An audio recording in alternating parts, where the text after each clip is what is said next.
Hola, mi nombre es Diego Gres y les doy la bienvenida a este segmento Historia de Pichilemu, donde conversaremos sobre la historia, la cultura y la identidad de la comuna de Pichilemu, a raíz de la publicación del libro del mismo nombre, Historia de Pichilemu. Les habla Diego Gres y los invito a que nos escuchen todos los días viernes en Radio Entre Olas.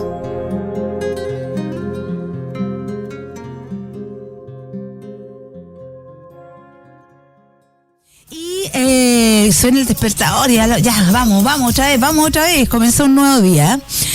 Así es la cosa todos los días en esta Tu Mañana Entretenida tenemos algo distinto. Y ya estamos junto a Diego Gres Cañete, porque nuestra historia es hermosa y la compartimos junto a este historiador. ¿Cómo estás, Diego? Bien, ¿usted, Irmita? Gusto saludarle nuevamente. Aquí estamos.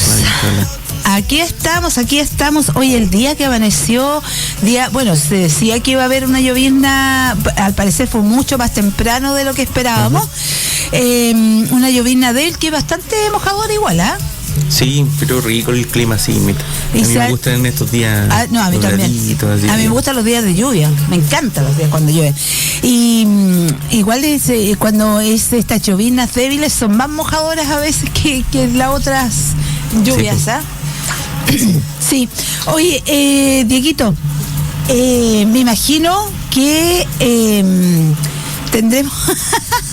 tendremos un tema interesante para tratar, como siempre, el día de hoy. Tema interesante que aprendemos de nuestra queridísima historia de Pichilemu. Claro, invita. Bueno, la vez anterior que estuvimos acá en la radio conversamos sobre el periodo convulso municipal del año 1909-1912, que comenzó con una municipalidad dividida ahí, se instalaron dos municipalidades distintas, se disputaban el poder local. Sí. Hasta que se decidió que el alcalde verdadero era Carlos Sala. Sí, se acuerda que uno estuvo ahí intrigado, conociendo cuál alcalde había. Francisco Salgado. Sí, que había tenido un problema y un percance, que ahí nos dimos cuenta que parece que venimos con hartos años de lastre. Sí. Claro, bueno, y el periodo municipal terminaba en 1912, con intento de asesinato y todo ahí, a los pocos días de instalar la municipalidad en 1909. Muchas cosas en buen chileno truchas, pues mira, que pasaron en los comienzos de nuestra municipalidad. También lo que comentábamos también es una semana el primer caso de corrupción, así como tal, y llegamos al año 1912 ya con 3, casi 4 alcaldías distintas. Primero José María Caro, Francisco Salgado, Carlos Sala, y hay un periodo medio dudoso porque no están las actas, que parece que era el alcalde señor Aspillaga, que era del Fondo Tanumé. Entonces llegamos a 1912, se produce la elección y nuevamente los conservadores tienen su mayoría en la municipalidad. Y nuevamente vuelve a ser alcalde el señor Francisco Javier Salgado. ¿Ya?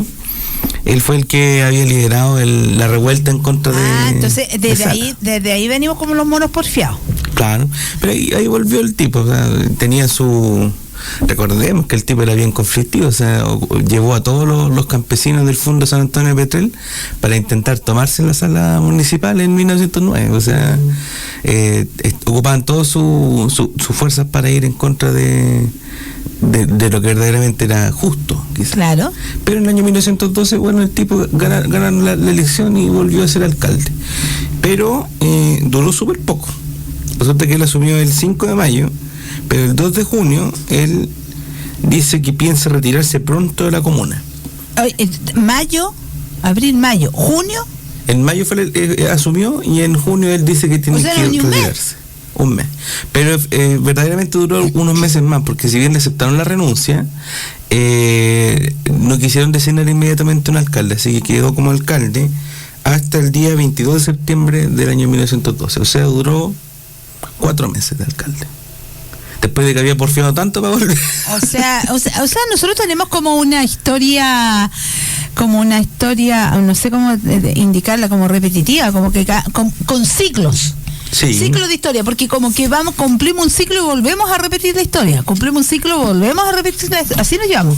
Por cierto, invito, si la historia se repite y se manifiesta en distintas... Es que somos las mismas personas, solamente que vamos regenerándonos con el tiempo. Sí. Pero son las mismas, incluso las mismas pasiones, las mismas identidades. Yo creo que por lo que hemos escuchado ya de parte de la historia de lo que es la administración de esta comuna, creo que los primeros atisbos de quienes iniciaron un poder ordenar un poco esta zona y esta comuna, por ahí lo hacían con esa intención, pero cómo se va con el paso de los años, va cambiando la intención de... Uh-huh. Porque ya nos estamos dando cuenta, porque ya llevamos en periodos en que desaparecen los recursos, periodos en que las ansias de poder ya se están manifestando. Entonces cambia radicalmente el trabajo y la acción que se quiere realizar por la motivación. Así es, permite. Y bueno, como siempre las municipalidades tienen sus funcionarios de confianza, Irmita, y esta no era la excepción. El secretario, ¿se acuerda que comentábamos que el secretario y tesorero de la administración de Salgado se había perdido el año 1909 al 12? Sí. Ya, él volvió a ser designado secretario y tesorero en 1912, pero él volvió a arrancarse. ¿Ya? ¿Ya? ¿Por qué le daban estos ahogos a este holguito marino?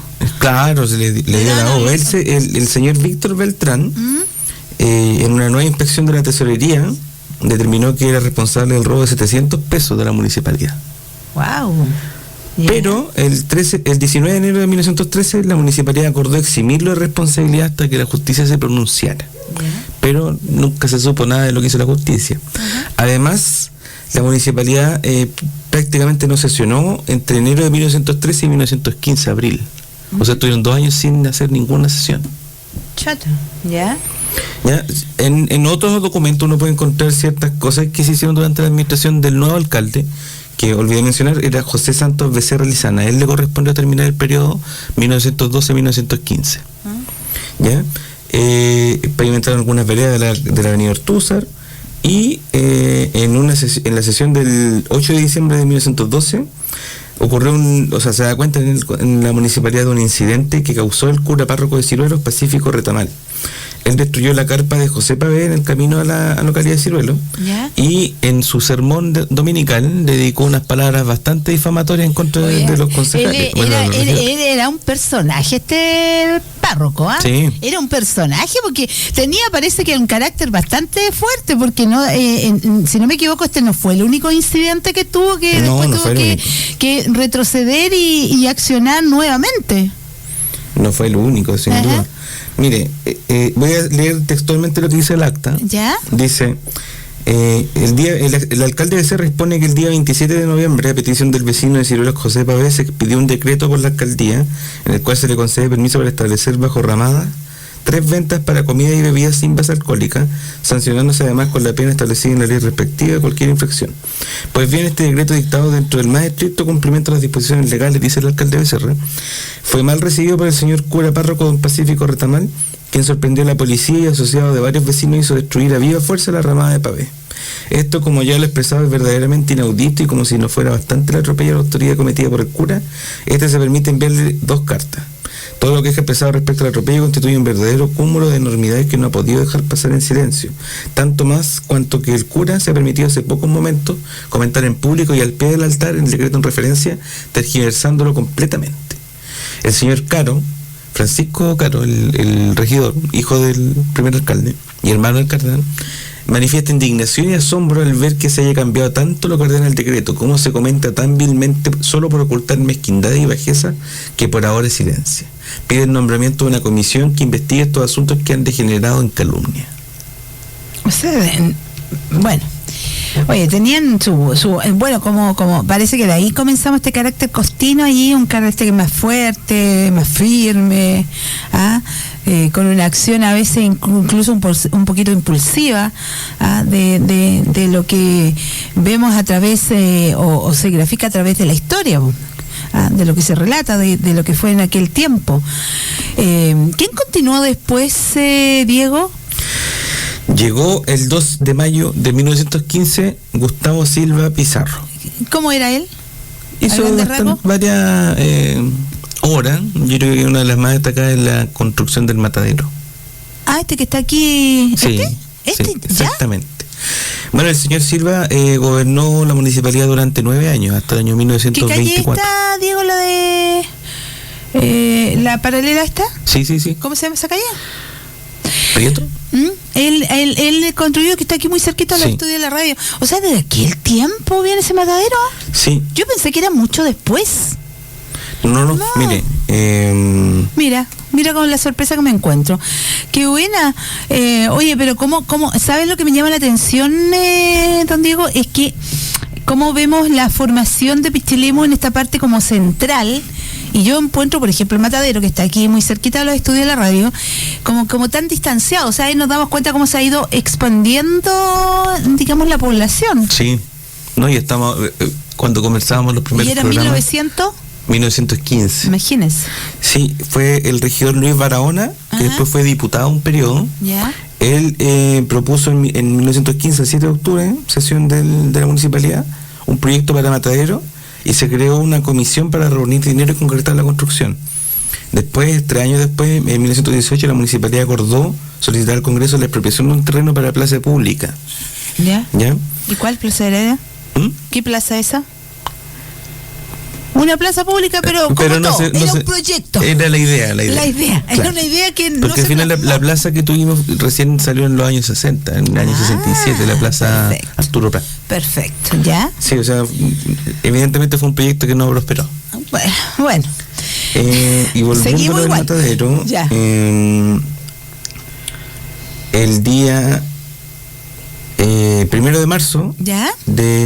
2 de enero de 1919, la municipalidad le concedió autorización a don Leonidas Monreal, autorización para edificar el matadero municipal, y fijó las siguientes condiciones. El señor Monreal debe construir un galpón ligero de 20 metros cuadrados con piso de cemento concreto. El señor Monreal cobrará por derechos de matadero la suma de 3 pesos por animal vacuno y 40 centavos por animal lanar o cabrío que se beneficie en el matadero. Fuera del radio del pueblo de Pichilemu cobrará 1 peso por vacuno y 20 centavos por lanar o cabrío que se beneficie para el negocio. El señor Monreal quedó obligado a dejar después de 3 años de beneficio municipal todas las mejoras hechas en la propiedad. O sea, él tenía que construir el matadero. Desde la fecha, todos los individuos que beneficien ganado mayor o menor para expender al público estarán obligados a matar en el matadero bajo la multa de 10 pesos por cada infracción.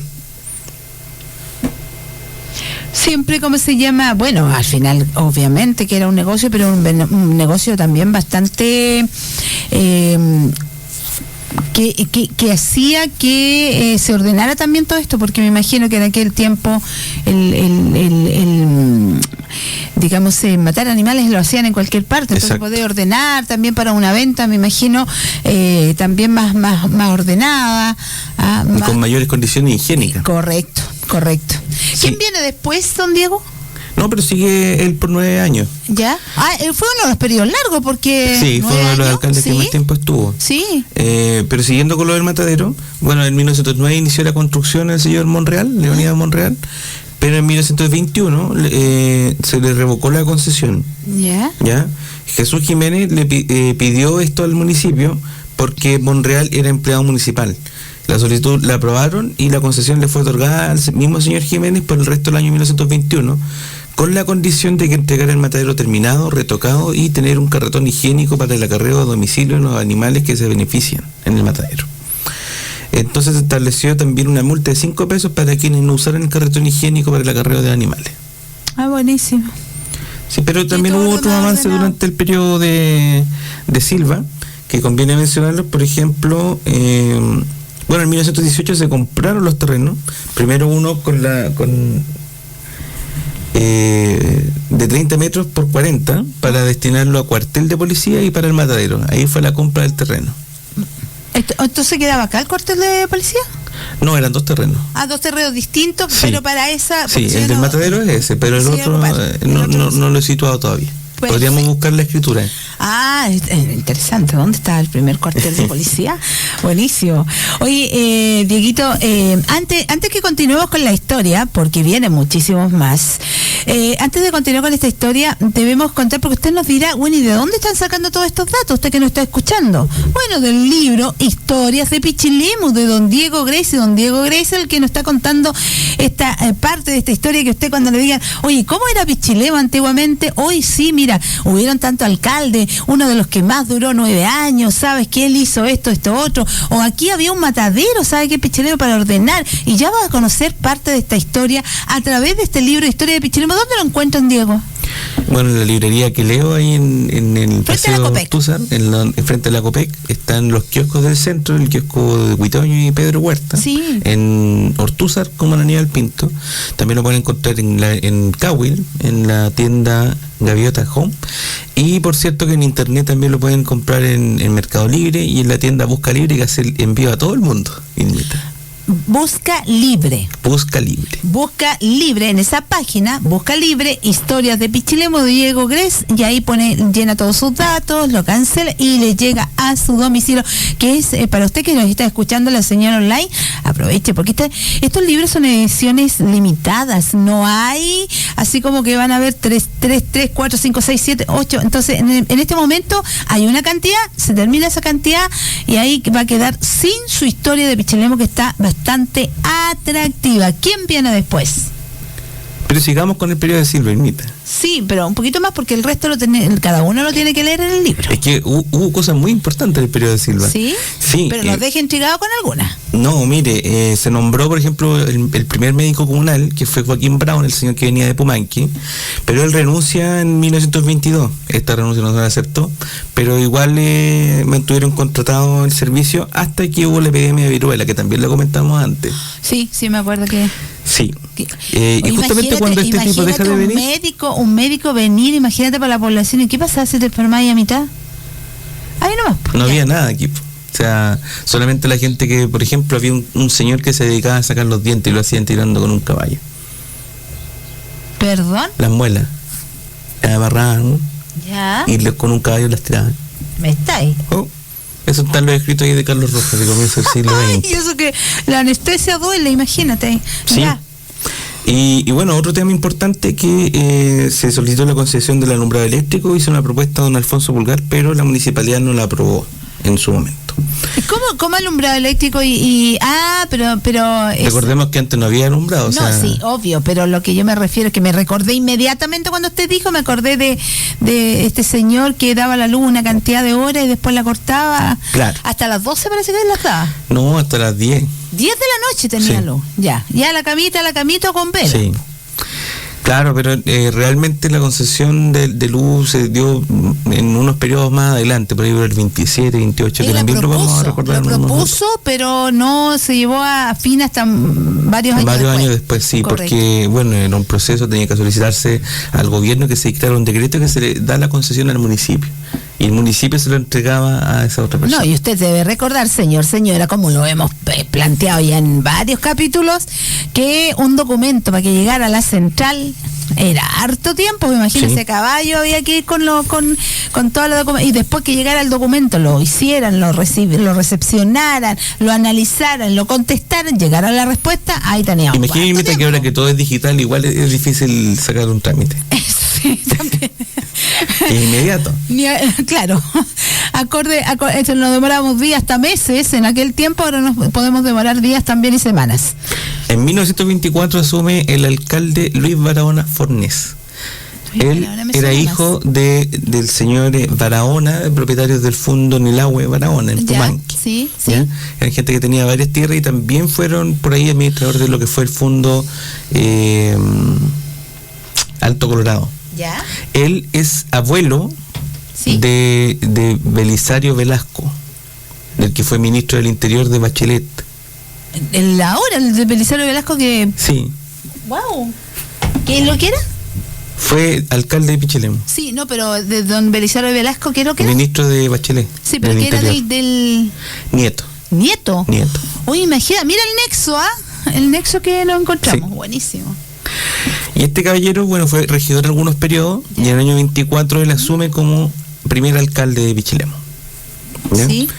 En este periodo, bueno, fue bastante breve. Se nombró un abogado municipal, el señor Óscar Gajardo, un personaje bastante conocido en la provincia de Colchagua, oriundo de Placilla. Bueno, fue ejecutivo de Corfo también un tiempo, por los años 30, y también diputado, al igual que el señor Barahona. El señor Barahona fue candidato en la elección de 1925 de diputado por la circunscripción de Caupolicán, San Vicente y San Fernando, a la que pertenecíamos.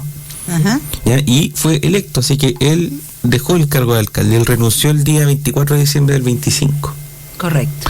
Y este periodo, del 24 al 27, lo completó nada más que el hijo del primer alcalde, Francisco Adriano Caro Rodríguez. O sea, parece que era de familia el tema, la política, el estar en cargos y todo lo demás. Sí, bueno, el cardenal Caro, si bien era una persona de la iglesia, religioso, él estuvo siempre muy involucrado en los asuntos del Partido Conservador. Él participaba activamente en las reuniones, en las convenciones del Partido Conservador. ¿Ya? Y aquí el padre, el que fue el primer alcalde, José María Caro Martínez, incluso fue designado como presidente vitalicio del Partido Conservador.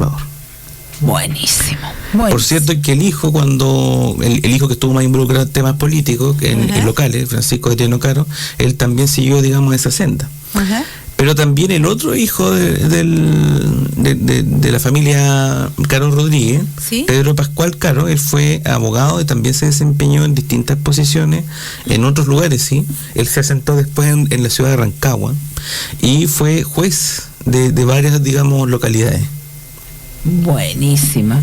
Todo esto también gracias a la influencia política que fue adquiriendo la familia. Es que yo creo que por ahí iba el tema. El tema es que el tema político era tratado así como familiarmente, donde se conocía el trabajo que iban haciendo, y ahí nacía también la inquietud de estar participando y ser parte de, digamos, de las autoridades de la época. Pero sin duda que la posición del cardenal Caro en ese entonces fue obispo ya en los años 10. Uh-huh.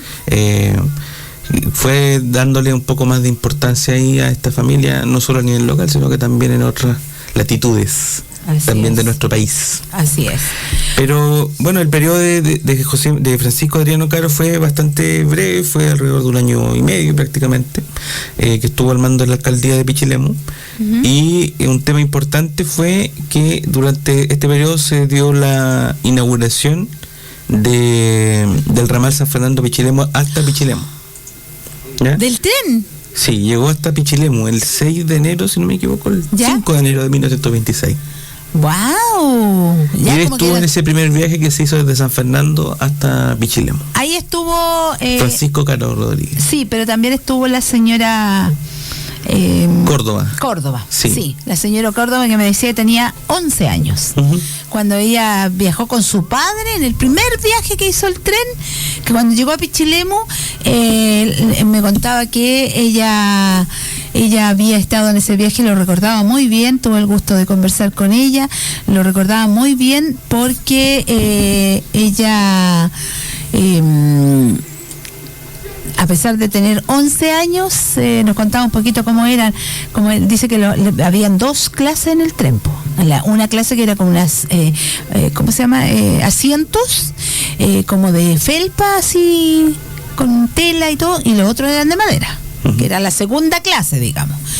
Y una clase más acomodada y la otra, y los valores obviamente distintos, y ahí se recordaba ella cómo era. Incluso me llamó la atención porque se recordó en el minuto que yo conversé con ella, recordaba que los bebés que venían en el tren los traían y los envolvían como un lulito. Usted sabe lo que estoy hablando cuando hablo de lulito, porque los envolvían así como se ven, que no se movieran, ¿me entiendes? Y venían también muchísimo. Pues hay fotografías de de la llegada del tren a Pichilemu. ¿Cómo imita? Fotografías de la llegada del tren a Pichilemu. Creo que hay unas fotografías, sí. La verdad es que no están fechadas las fotos, pero uno puede imaginarse que sí, deben ser más o menos de esa fecha. Claro, uno puede... El libro tiene un capítulo dedicado especialmente al avance del ferrocarril hasta Pichilemu, que fue un proceso, como comentamos, bastante extenso. Oye, y siempre hemos escuchado del tren cuando llega a Pichilemu, pero no dejó de ser, a pesar de los años y cómo se a través de los profesionales se hizo esta ruta, que fue realmente, diría yo, importante y relevante, vuelvo a reiterar, no teniendo la tecnología ni lo que tenemos ahora para el trabajo que se hizo tan exhaustivo, pero también estuvo marcado por ciertos episodios que no fueron muy positivos, de ciertas situaciones que pasaron, que los vamos a comentar más adelante, situaciones que pasaron con lo que es la construcción de esta línea férrea. Sí, todo tiene su problema. Cuando se construyó, por ejemplo, el túnel del árbol, hubo mucha pérdida de vida. Por eso por las explosiones y que se hacían con dinamita. Muchas cosas que sucedieron, que ahí en un capítulo más lo vamos a relatar. Entonces vamos a quedar hasta esta llegada del tren a Pichilemu. Mira cómo nos hemos acercado de la historia de tantos años. ¿Cuántos alcaldes pasamos ya para llegar a este periodo en que hubo un Illuminati que dijo, ya, pues vamos a tener una conexión que sea distinta, y que después vamos a contar más adelante cuál era la motivación principal de poder llegar con este tren a Pichilemu, que no era tan solo el transporte de pasajeros, sino que tenía una relevancia importante. Y eso también, si usted nos quiere adelantar en la historia, usted simplemente, hoy me están preguntando, Diego, historias de Pichilemu, me están preguntando por ahí. Vamos a contestar porque me están preguntando el valor para poder adquirir el libro, porque les interesa o les gusta todo este tema de que hemos conversado. Eso me estaba leyendo por ahí en un WhatsApp de lo que es esta historia de Pichilemu, que es maravillosa y que sin duda aprovechar de guardarlo como colección este libro, porque usted mira, coleccionar un libro, tener que es una edición que está tan plasmado con mucho detalle la historia de Pichilemu. Yo creo que en pocas oportunidades lo hemos podido apreciar así, esta historia maravillosa. Sí, sin duda, Irmita. Bueno, el libro cubre básicamente desde que se empezaron a asentar los españoles acá, claro, pues desde hasta la instalación de la municipalidad actual, el 6 de diciembre de 2024. Correcto, 2024, y todo lo que trascendió en cada uno de los años, de los avances, de los no avances, de situaciones con... Oye, esta ha sido una comuna bastante, ¿cómo se dice esto? De mucho ñecle, de mucho... somos hijos como del rigor. Uh-huh. Quienes habitamos en esta comuna somos como los hijos del rigor. Pero siempre te has dado cuenta que siempre tenemos el mismo denominador común, y que nos vemos plasmado en que lo que tú nos has contado ya, don Diego, de este tema de la historia de Pichilemu. Creo que siempre hemos tenido el mismo denominador común, y el denominador común es la parte dirección de la comuna, quienes dirigen la comuna. Porque si usted por lo menos ha ido escuchando cada capítulo que hemos tenido cada sábado, nos damos cuenta que ahí está el tema, y yo creo que ha sido desde antaño situaciones que hemos ido viviendo y que lamentablemente nos han marcado muchísimo, y que nos damos cuenta. Se han ido repitiendo. Sí, nos han marcado. Conflictos. Se han ido repitiendo, nos han marcado, pero también ha conllevado a que vamos sintiendo al final que la balanza no está equiparada, no está mitad y mitad, sino que a veces la balanza lamentablemente se va hacia un lado, y que lo vamos a conocer en otros capítulos, se va hacia un lado y va dejando desprovisto el otro lado, que va quedando más digamos, en el desequilibrio. Uh-huh. Y esto se ha dado ya hasta la historia que usted ha contado, y me imagino que así como vamos, yo creo que vamos a terminar generaciones con la misma historia, repetitiva. Sí. Bueno, y vamos a poder ver ahí, porque nos damos cuenta que quedamos a puertas de la primera designación de alcalde, un periodo ahí de 8 años que los alcaldes eran designados por el presidente. Correcto, pero también, Diego, el tema es que nos damos cuenta que a veces, o sea, nos damos cuenta, mira, y cómo ha trascendido la historia desde que tú nos contabas que hubieron tal cantidad de votos, que dijeron que los votos habían sido comprados, que una serie de cosas que nos ha ido contando la historia, detalles que son súper importantes y que nos vamos dando cuenta que al final de todo seguimos, nosotros como ciudadanos, seguimos tomando con liviandad a quien le damos aquel autoridad o poder, quizás no profundizando más allá para que sea representativo y trabaje por esta comuna. Muchas veces llegan a defender intereses personales y no de la comunidad ignita. Ese es el problema, por eso digo, pero es parte de nosotros a quienes ponemos ahí, ¿me entiendes? Entonces a veces no somos capaces de tener un tipo como que nos diera lo mismo, no lo mismo, porque usted ha visto, mira, todo lo que tú nos has contado de la historia, don Diego, y nos damos cuenta que no es lo mismo y que hay que profundizar para poder tener un avance significativo.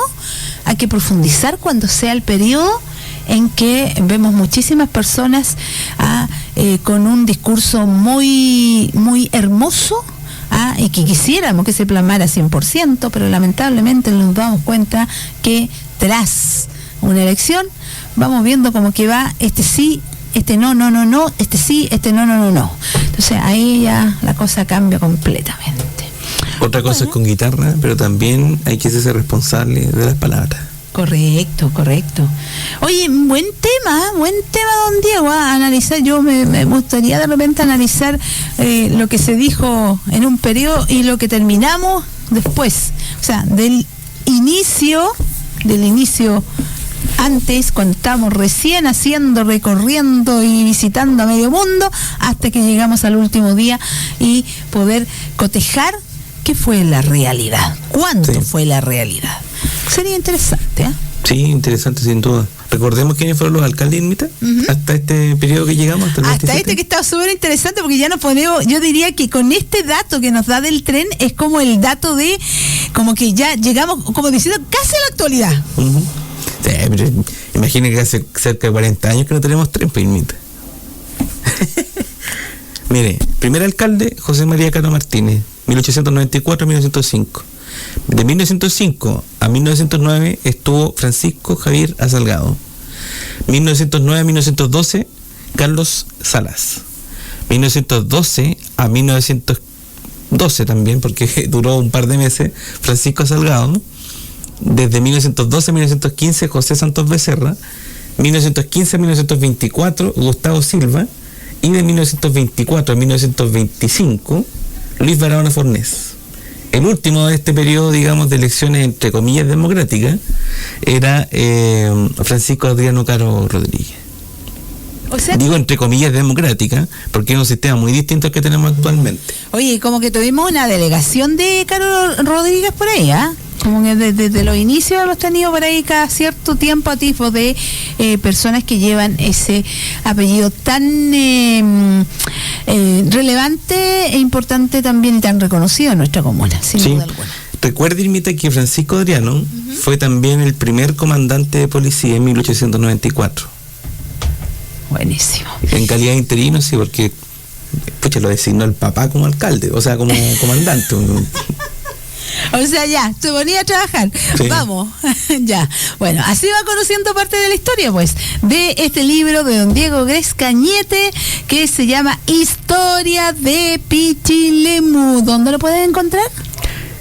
Librería Que Leo, kioscos del centro ahí de Huitoño y Pedro Huerta, y en Cahuil, la tienda Gaviota Home, además como en internet, en Mercado Libre, Busca Libre, y por cierto también en la página web de la Fundación Región de Colchagua, que es colchagua.org. Correcto, ahí hay varias opciones donde pueden encontrar este libro que está muy interesante. Ahí está más barato, ¿cómo me dijiste? Colchagua.org. De organización. Ahí búsquelo, oiga, busquen el telefoncito ahí para que lo pueda googlear y ahí va a conocer. Oye, gracias Diego, y yo creo que ya vamos a empezar así como que empezamos un periodo así como bien lento. Bueno, tenía que ser, porque tenemos que darnos cuenta también que es como el comienzo del orden. Entonces estamos así como todo, igual que en su casa, que usted entre y pasó un huracán. Entonces Diego Gress en la primera parte de esta historia de quienes estuvieron en la dirección de esta comuna, comenzó a ordenar esto. Ya tenemos como la casa ya medio ordenada, formada. Todavía no había municipalidad. No, pero me refiero a formada en el sentido de que ya había más vivienda, sí, ya había cierto orden de ciertas cosas que se habían tomado decisiones, y como que ya con este tema de la llegada del tren y el inicio, comenzamos como un periodo ya distinto, como la real el significado de la palabra comuna. Sí, podríamos identificar este periodo que graficamos del 94 al 27 como un periodo de organización, claramente. Correcto. O sea, de aprendizaje, también de error, y es cierto, como lo mencionaba también en la presentación, me acuerdo. Sin duda. Pero también con hartos errores. Sí, pero nos vamos a dar cuenta que en cierta medida, con el paso de los años, bueno, ahí lo va a escuchar usted el próximo sábado. Diego, agradecido total. No, un gusto, Irmita, bueno, acompañarla nuevamente aquí en la radio, gusto de compartir con usted como siempre. Y con los auditores también de esta pasión que tengo por nuestra historia local.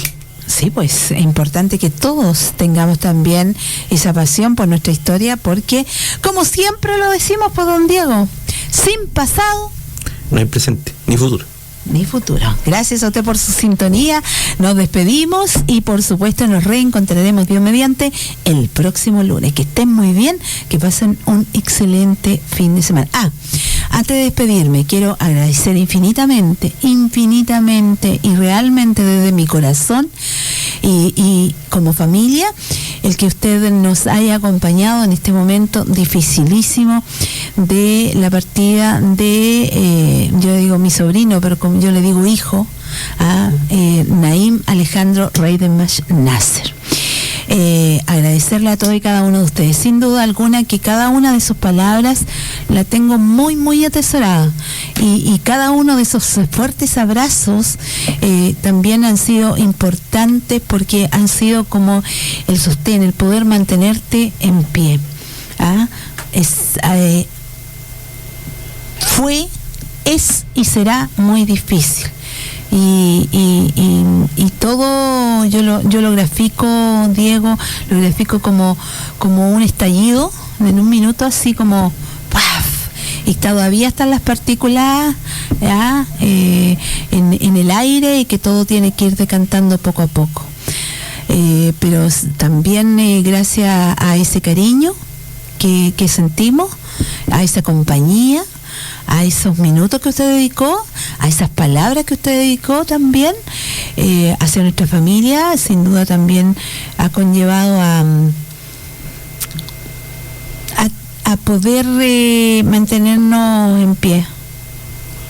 Porque no diría soportar, porque queda mucho camino, sé que queda mucho camino por recorrer. Agradezco las oraciones, agradezco a quienes nos acompañaron en la novena que finalizó el día de ayer. Gracias a todos quienes nos acompañaron, que pudimos compartir después un tecito, un café allí cada día, y poder tener una conversación importante que atesoraré también. Y todo lo que ustedes, gracias por todo lo que nos entregaron a todos. Bueno, no me quiero extender en más cosas, porque todavía estoy tratando de encajar todo. Porque uno siente como que el mundo se paró en un minuto, se paralizó, y ahora hay que volver a mover la manivela para que vuelva al mundo poco a poco, de tu entorno, poco a poco vuelva a tomar sitio nuevamente. Así que gracias infinitas a todos y cada uno de ustedes.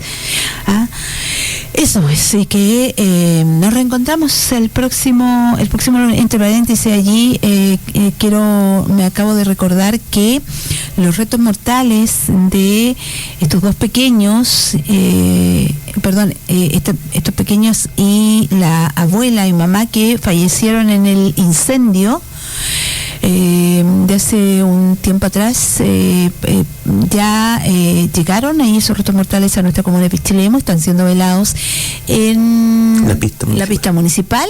No hemos conocido el horario de sus funerales, pero van a ser hoy. Si usted quiere acompañar también a la familia y a la comunidad, ahí también están, como digo, el día de ayer ya llegaron a nuestra comuna los restos mortales de estas personas que perdieron la vida en ese incendio, en ese lamentable hecho. Así que también va nuestras sentidas condolencias y un abrazo gigante, fraterno, lleno de las energías y por supuesto de mis oraciones también para toda esa familia. Un dolor también gigante, sin duda alguna, con la pérdida de estos chicos y también de esta abuela y de esta mamá. No hay palabra, Irmita, para describir la pérdida de un ser querido, así que mucha fuerza tanto para usted, su familia, como para las personas que fallecieron en el incendio hace un par de semanas. Así es. Muchas gracias. El lunes nos reencontramos. Y esto también nos enseña algo muy importante, Diego. Se nos diga algo también para todos. Es abrace, porque nunca va a ser suficiente. Bese, porque nunca va a ser suficiente. Digan las palabras llenas de cariño, llenas de afecto, porque nunca van a ser suficientes. Nunca. Todo lo que tiene que entregar de bueno no se lo quede, entréguelo, porque nunca va a ser suficiente. Porque cuando usted se va a dar cuenta que no fue suficiente para quien partió, pero para quienes quedamos sentimos que nunca fue suficiente, porque te debería haber dado un beso más, porque te debería haber abrazado más veces, porque te debería haber dicho más cosas. Entonces, para no quedar con aquello, bese, trate con cariño, conversen, siéntense a la mesa como familia y conversen, que es muy importante, y conocer en qué está cada uno de los integrantes de su familia, y no allí quizás la familia, converse la familia son papá, mamá e hijos. Esa es la familia, ya directa ahí, para que conversen y saber, tengan los años que tengan. Siempre es importante tener el apoyo de los padres, siempre es importante estar ahí pendiente, no porque su hijo o hija creció, ya como diciendo tiene que aprender, no, nosotros tenemos los años también en la experiencia, así que también a conversar, y por supuesto lo que les dije anteriormente, a entregar todo el máximo de sí cada día. Nos reencontramos, Dios mediante, el próximo lunes. Que estén bien. Gracias, Diego. Hemos llegado al final de este episodio de Historia de Pichilemu. Gracias por acompañarme en este viaje por nuestro pasado, descubriendo juntos los acontecimientos y personajes que han marcado nuestra comuna. Nos reencontramos el próximo viernes en Radio Entre Olas para seguir explorando la historia de Pichilemu. No se lo pierdan. Soy Diego Gres y los dejo con la invitación a seguir conociendo y valorando nuestras raíces. Hasta la próxima.